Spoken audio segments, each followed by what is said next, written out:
Paz do Senhor Jesus esteja nos nossos corações. Amados e amadas, vamos fazer mais uma pregação hoje a respeito por que o amor está esfriando no mundo e as guerras.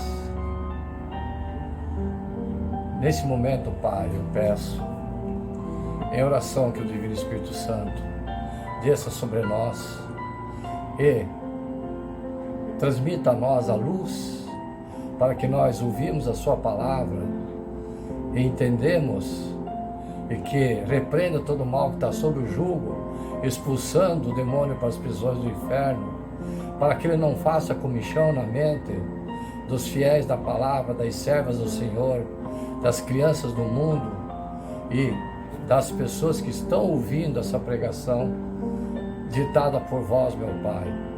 Peço nesse momento, pela minha fé, pela fé de todos que estamos unidos, numa só pregação da sua palavra, através desse servo, em nome de Jesus. Então, amados e amadas, tratados aqui como amados e amadas, os filhos, a família, a Igreja Novo Reino, as servas do Senhor, os fiéis da palavra, as crianças do mundo e os cristãos que estão no mundo, transmitindo essa palavra a vocês, porque o amor do mundo está esfriando. Mateus capítulo 24, verso 12, e por se multiplicar a iniquidade, o amor se esfriará de quase todos. No capítulo 24, amados e amadas, de Mateus, nós encontramos uma cena bem interessante. Discípulos chegaram, em particular, no Senhor Jesus e perguntaram quando é que seria o fim dos tempos. Ele iria voltar?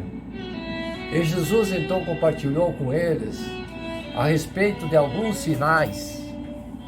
Ele falou, por exemplo, sobre a grande tribulação, que vai ser num período de 3 anos.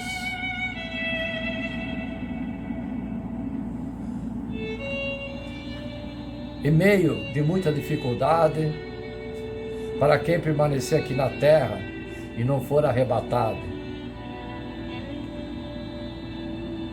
Então, o arrebatamento virá antes da tribulação. Ele falou a respeito do surgimento de falsos profetas, falsos cristos, operando sinais, prodígios e maravilhas. Jesus falou sobre guerras, terremotos, mencionou algumas profecias, e ele falou também a respeito de como o mundo vai estar no momento em que ele voltar. No versículo 12 está escrito assim, amados e amadas, e por se multiplicar a iniquidade, o amor se esfriará de quase todos. Olha só, Jesus mencionou 2 coisas aqui. A primeira, ele disse que a iniquidade iria se multiplicar, além de se espalhar.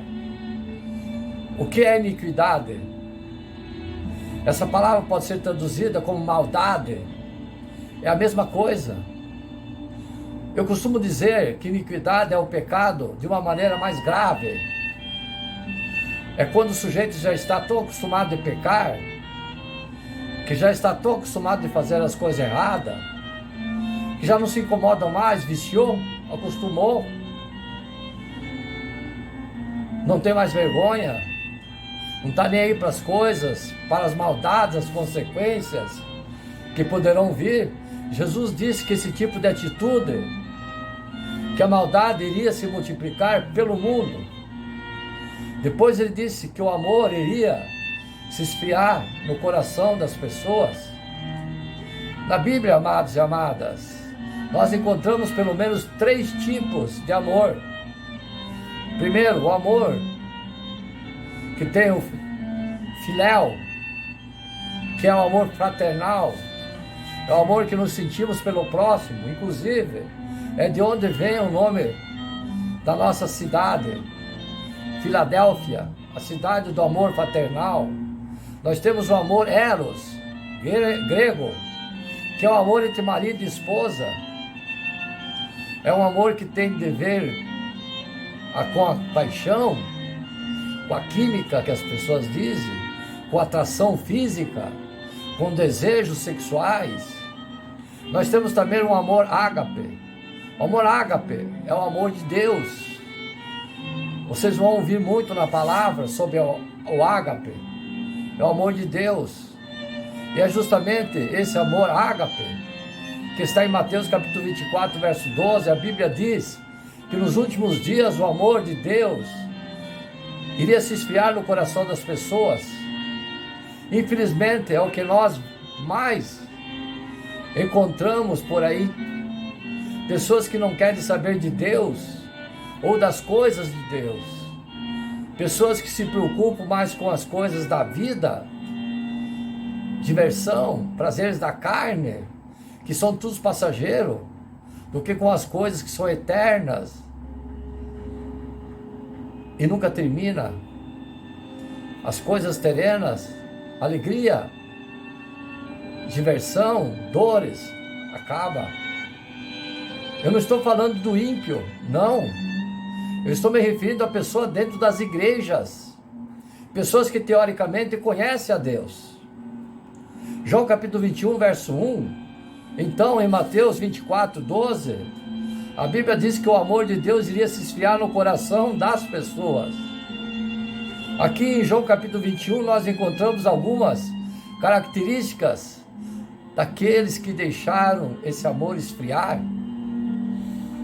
Voltamos para a velha vida.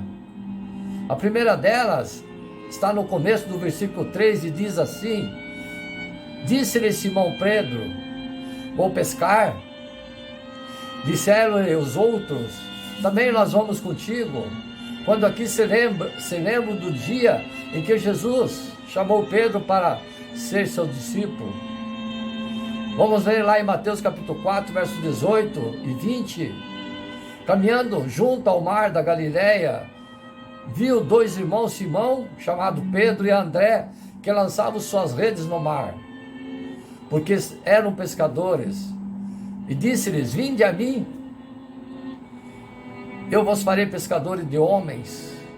Então eles deixaram imediatamente as redes e seguiram. Nessa passagem a Bíblia diz que Pedro estava pescando junto com o seu irmão André, quando de repente o Senhor chegou e disse: vinde após mim, eu vos farei pescadores de homens. Esse foi o chamado de Jesus na vida de Pedro, para ele ser um pescador de homens, para ele ser seu discípulo, para ele ser um pregador do Evangelho, das boas novas.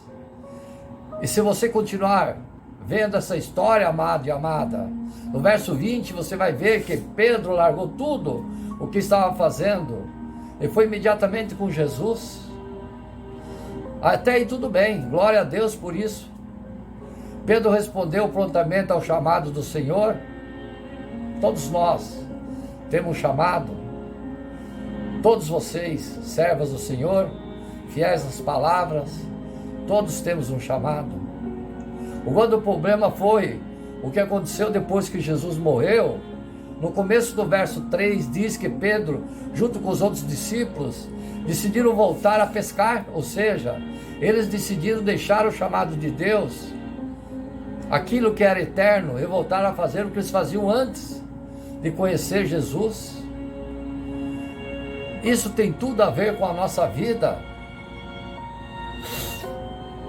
porque normalmente quando nós temos a nossa primeira experiência com Jesus, a nossa tendência é ter o coração cheio de amor por Ele.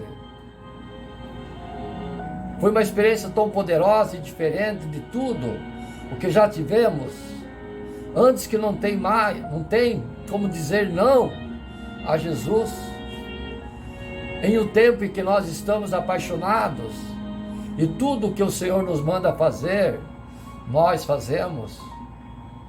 Só que com o passar do tempo, se nós não tivermos cuidado, amados e amadas, esse fervor pode se apagar. Toda planta, quando não se rega com água, ela morre, ela seca. O coração vai se esfriando e nós corremos o risco de voltar a fazer as mesmas coisas que nós fazíamos antes de conhecer a Deus. Você pode voltar com as velhas amizades, você volta com as velhas atitudes, você volta a frequentar velhos ambientes, você volta a ser atraído pelas coisas do mundo, prazeres da carne, você volta com os velhos sonhos, o que é o pior, você deixa o chamado de Deus, te deu para trás. E foi exatamente isso que aconteceu com Pedro e os discípulos. Eles haviam deixado o chamado de serem pescador de homens para ser pescador de peixes novamente. E essa é a primeira característica de alguém que deixou o amor de Deus se esfriar. Ele abre a mão do seu chamado e volta para a velha vida, o velho homem. Nós temos a bênção de Deus nos nossos corações, amados e amadas. Em segundo lugar, quem deixou o coração esfriar, sai da posição da bênção e do favor de Deus. Mas como assim? Que história é essa? O versículo 3 continua dizendo o seguinte: saíram, entraram no barco e naquela noite nada apanharam. Algo que nós temos ensinado nos últimos anos e temos pregado quase que semanalmente a esse respeito, graças a Deus. E nós entendemos que por causa da graça do Senhor, nós já somos abençoados em todas as coisas. Mesmo sem merecer o favor de Deus que está sobre nós, essa é a mais pura verdade. Todavia, uma outra coisa que nós temos que entender, amados e amadas, é que Deus abençoa aquilo que tem de ver com o propósito dele em nossas vidas. Não tem como o Senhor abençoar aquilo que é mal, não tem como o Senhor abençoar aquilo que é pecado, aquilo que é errado, ou aquilo que Ele sabe que não vai fazer bem para você. Deus é gracioso, mas Ele também é santo e justo. E foi isso que aconteceu com Pedro e com os demais discípulos nessa história. Todos eles eram pescadores experientes, eles conheciam as técnicas de pescaria, eles conheciam aquela região muito bem. Mesmo assim, a palavra do Senhor diz que eles não pescaram nada, a noite inteira pescando e nenhum peixe sequer. E por isso que aconteceu, porque eles deixaram o coração esfriar, porque eles voltaram para a velha vida e estavam fazendo algo que Jesus não tinha mandado que eles fizessem. Uma coisa que muita gente não entende é que a questão da fidelidade que temos que ter em Deus. Em 2 Timóteo capítulo 2, verso 13, diz: somos fiéis, Ele permanece fiel, pois de maneira nenhuma pode negar-se a si mesmo. Olha só o que Paulo está dizendo aqui, que mesmo se nós formos infiéis, Deus permanece fiel. Isso significa que a fidelidade de Deus não depende só de nós, não depende das nossas obras, daquilo que nós fazemos ou deixamos de fazer. A fidelidade faz parte do caráter de Deus. E pronto, acabou. Só tem um detalhe, amados e amadas: Deus é fiel a quem? Deus é fiel a você. Deus é fiel a nós. Nada disso, Deus é fiel à sua palavra. Tudo aquilo que Ele prometeu, tudo aquilo que Ele falou para você, vai acontecer, vai se cumprir, porque Ele é fiel, Ele não mente. Agora, se Ele não falou nada, se Ele não prometeu nada, não existe garantia nenhuma. Pode ser que dê certo e pode ser que também dê errado. Em João capítulo 21, verso 6, nós vemos esse princípio ser aplicado. Então, lhes disse: esse daqui é Jesus falando, lançai a rede à direita do barco e achareis. Assim fizeram, eles já não podiam puxar a rede, tão grande era a quantidade de peixes. Copiaram, amados e amadas? Preste atenção aqui, os discípulos tinham trabalhado a noite inteira e não tinham pegado nada, mas agora Jesus libera a palavra, eles fazem de acordo com a palavra de Jesus, e o resultado é completamente diferente. Se você continuar lendo a história da Bíblia, diz que foram 153 grandes peixes que eles pegaram. Você consegue perceber onde está o segredo aqui? Eles fizeram exatamente a mesma coisa nas duas vezes, só que tiveram resultados diferentes. Então o que fez a diferença? A palavra de Jesus. Se você quer ser bem sucedido, caminhe sempre debaixo de uma palavra de Deus.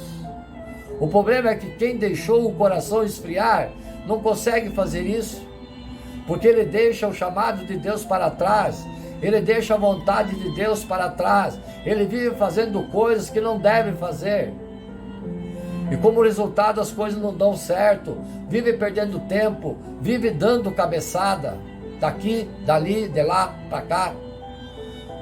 Nós não reconhecemos mais a voz de Jesus. O versículo 4 e 5 continua dizendo o seguinte: mas ao clarear da madrugada estava Jesus na praia. Todavia os discípulos não reconheceram que era ele. Perguntaram-lhes a Jesus: filhos, tem aí alguma coisa a comer?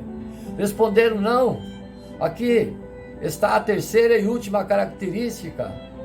Quem deixou o coração esfriar não consegue ouvir a voz do Senhor, reconhecer a sua voz.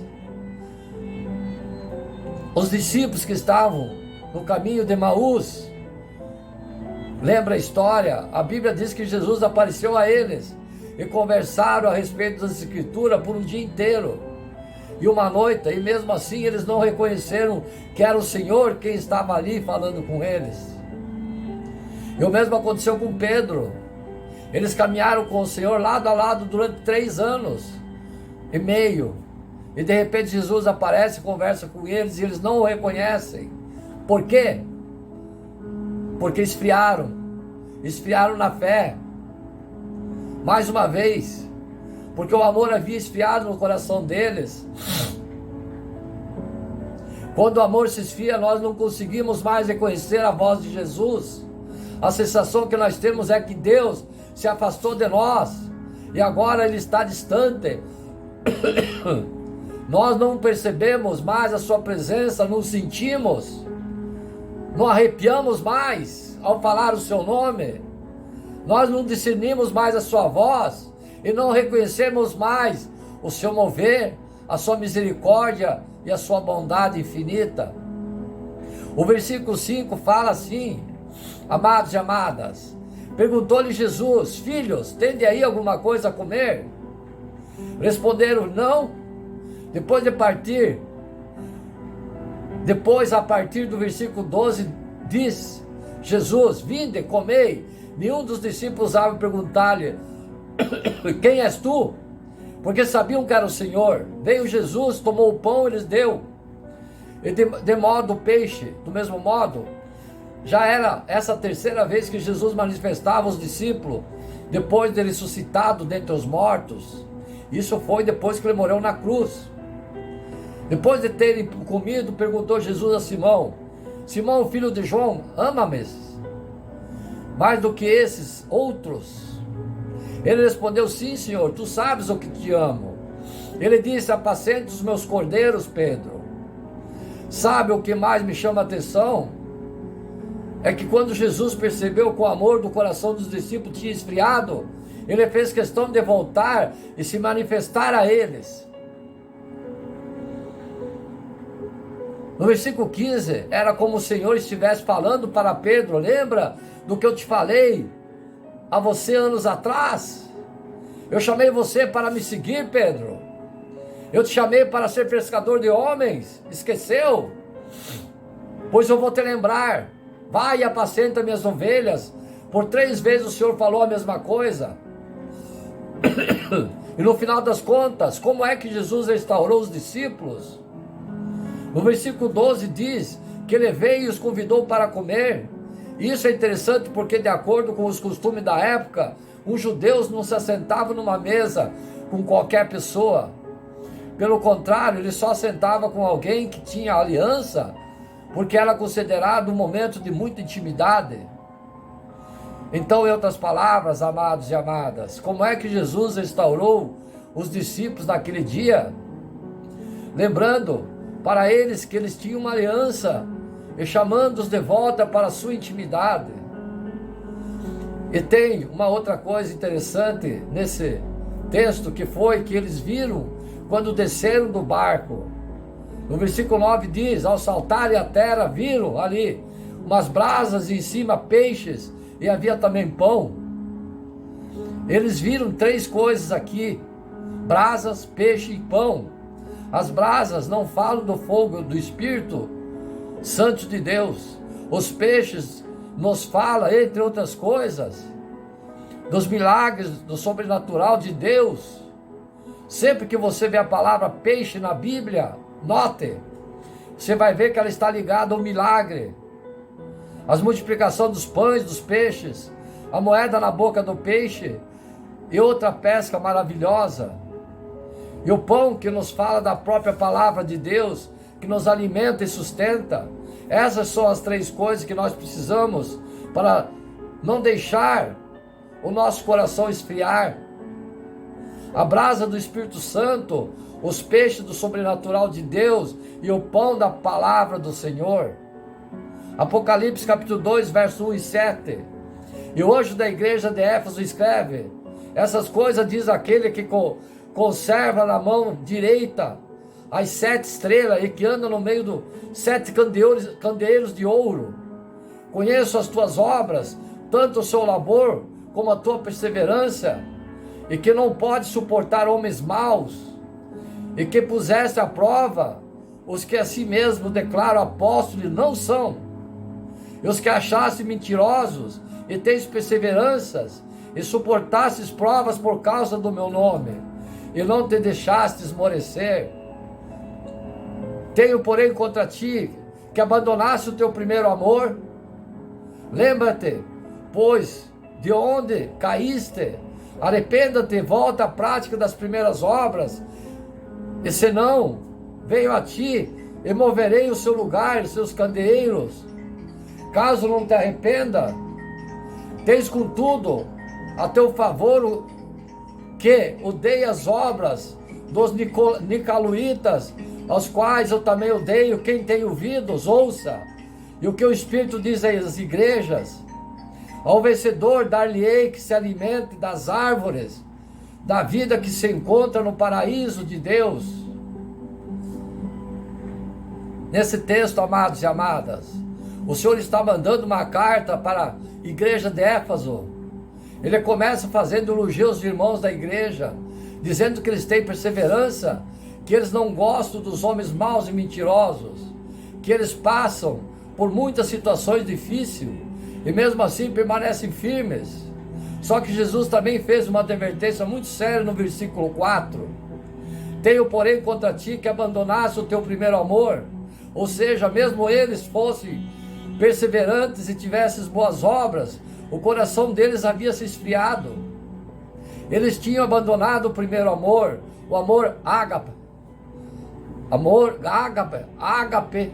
Amor ágape, filhos, é amor de Deus. Eu quero dizer que essa advertência vai para cada um de nós hoje. Não adianta nada trabalharmos duro, não adianta nada crescermos como igreja e se o amor de Deus se esfriar nos nossos corações.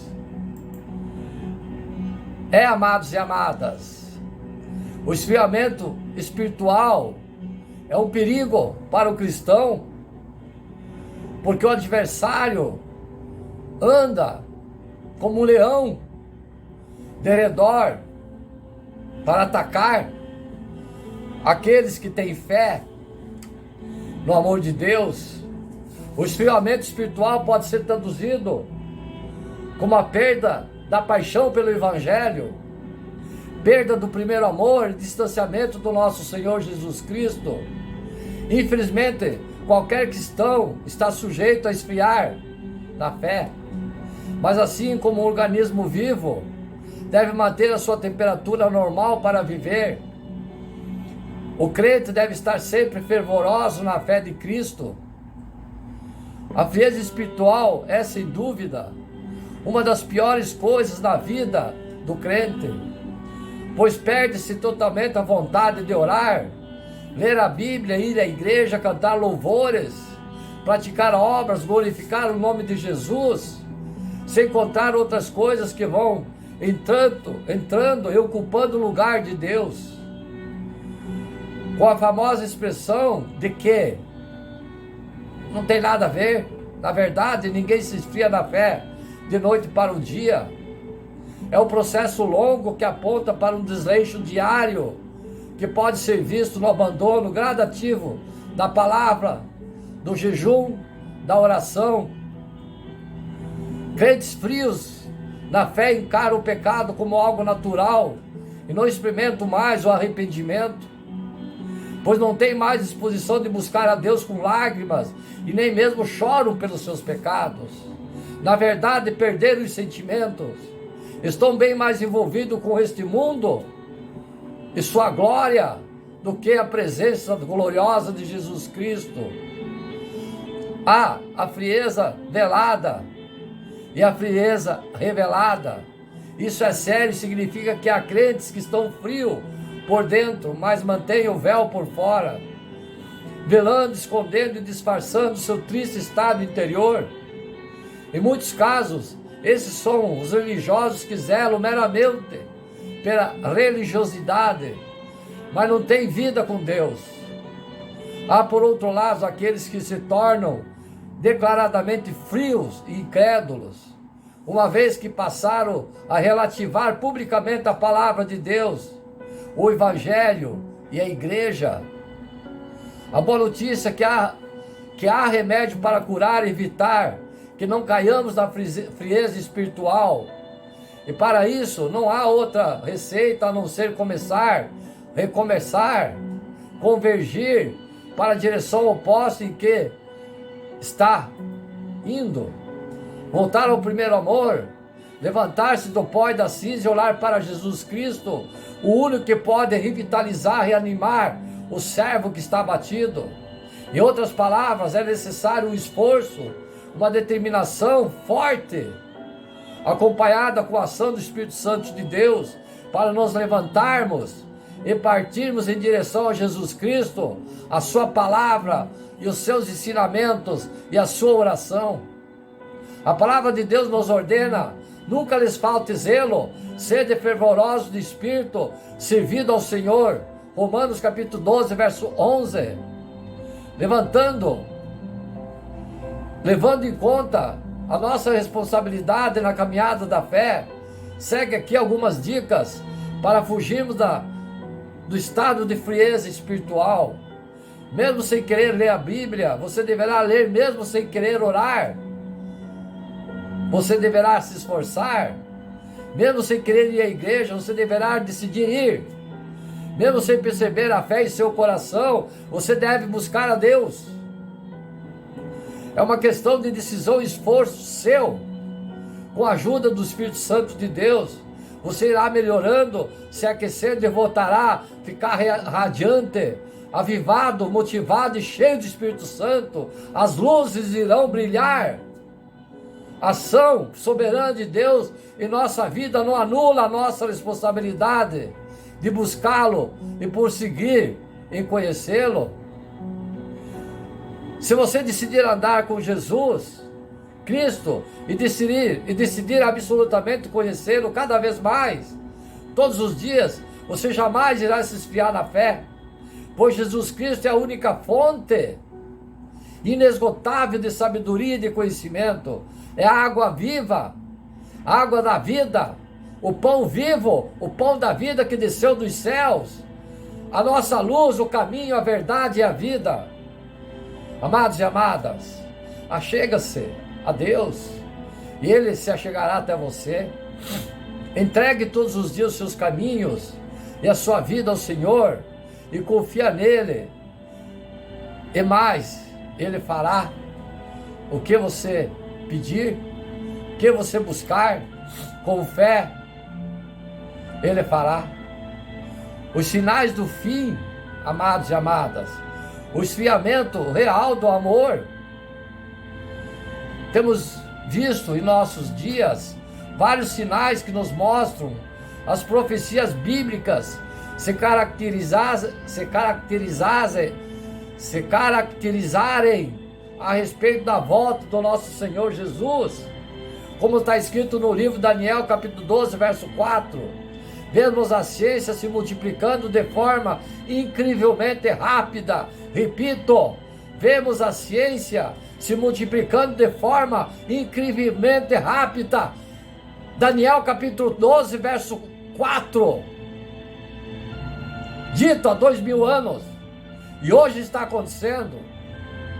Em Mateus capítulo 24 está escrito também que ouviríamos falar de guerras, fome na terra, terremotos, que seríamos odiados por falar no nome de Jesus, o nosso Deus, e tantos outros sinais enviados pelo Senhor com o único objetivo de fazer as pessoas se voltarem novamente no caminho de Jesus Cristo e se arrependerem de seus pecados e se firmarem novamente na rocha que é Jesus Cristo.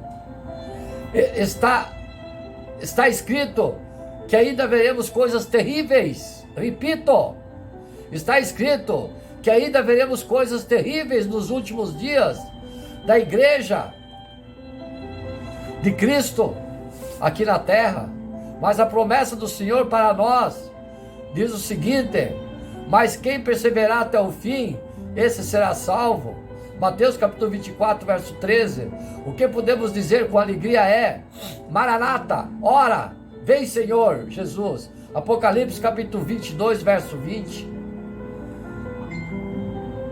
Tudo que falamos já é do nosso conhecimento, e em grau maior ou menor estamos preparados para os sinais proféticos do fim.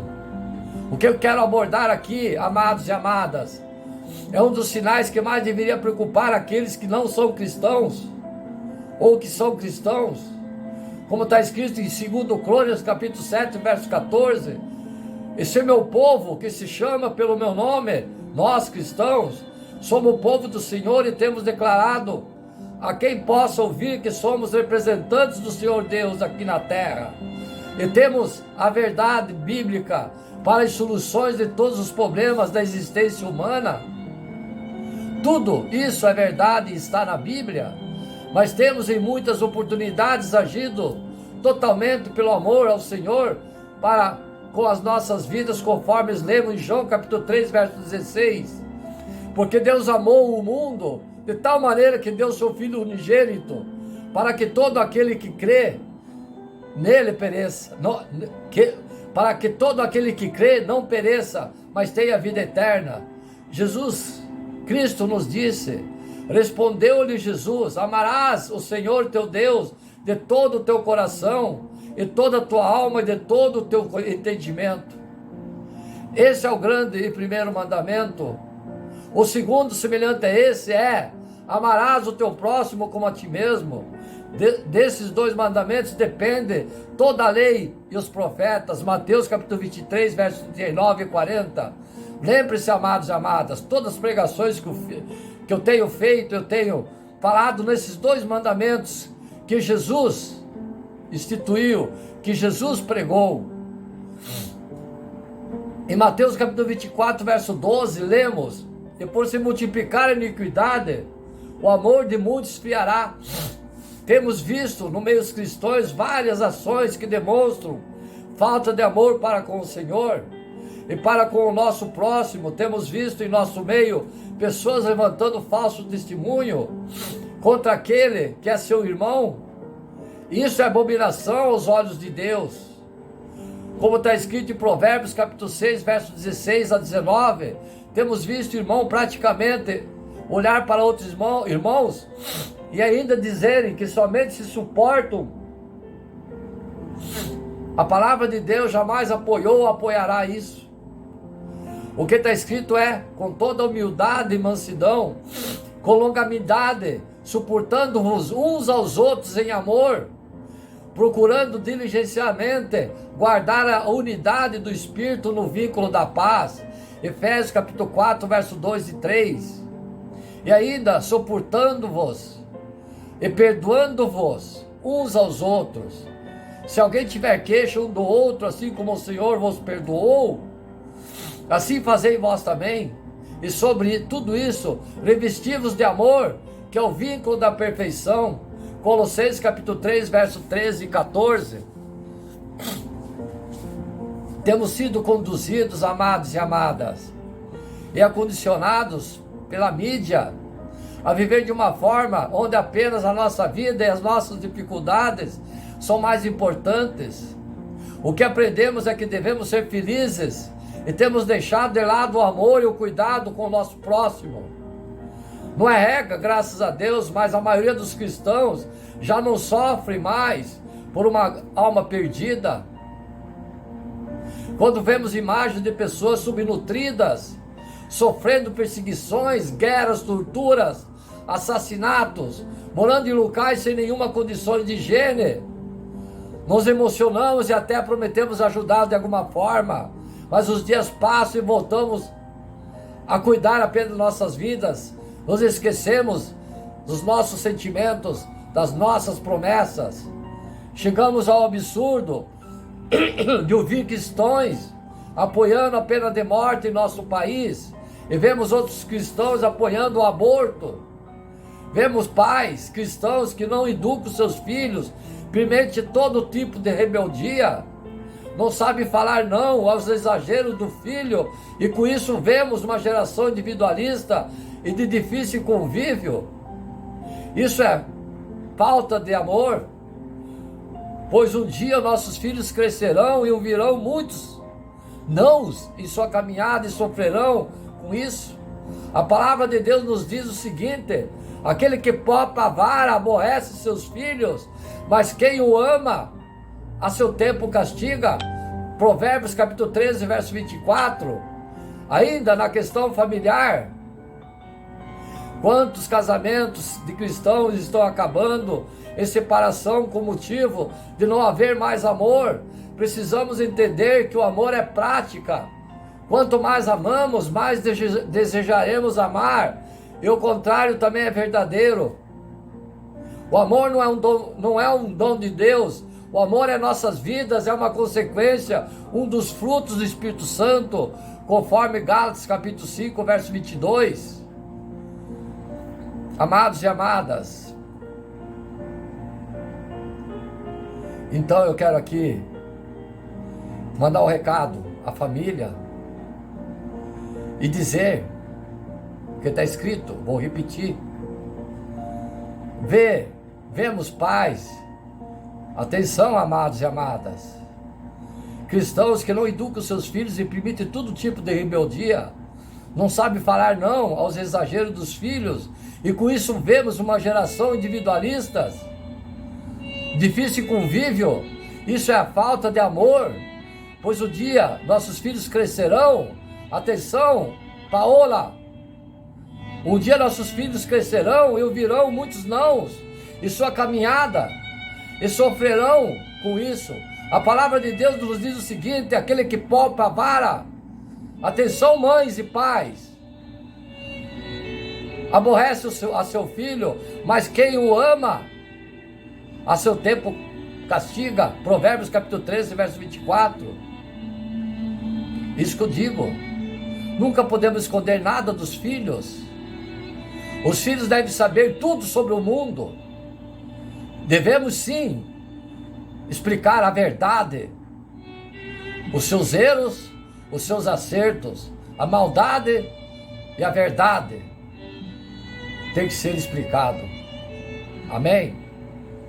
Existem, infelizmente, muitas outras ações que nós, os cristãos, praticamos, que indicam falta de amor, ou que o nosso amor esteja esfriando, e com isso corremos sérios riscos, pois está escrito: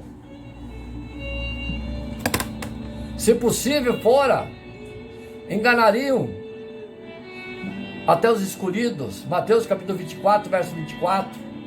Creia, nós somos os escolhidos do Senhor para fazer diferença nessa terra. Somos chamados à luz do mundo e o sal da terra, embaixadores do reino e filhos de Deus, mais vencedores que tantos outros adjetivos que cabem para aqueles que recebem Jesus Cristo em suas vidas como único Senhor e suficiente Salvador. Vamos tomar posse da nossa responsabilidade no Senhor e fazer com que o amor de Deus seja visto e sentido por todos aqueles que nos cercam. Tudo isso que está escrito na palavra é para divulgar a palavra de Deus e levar a vontade dele ao maior número de pessoas possível. Que Deus, através dessa palavra, possa mostrar a quem lê a sua boa, agradável e perfeita vontade. Romanos capítulo 12, verso 2.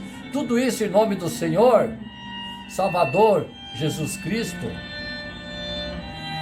Amados e amadas, vou continuar no segundo vídeo essa pregação. Amém?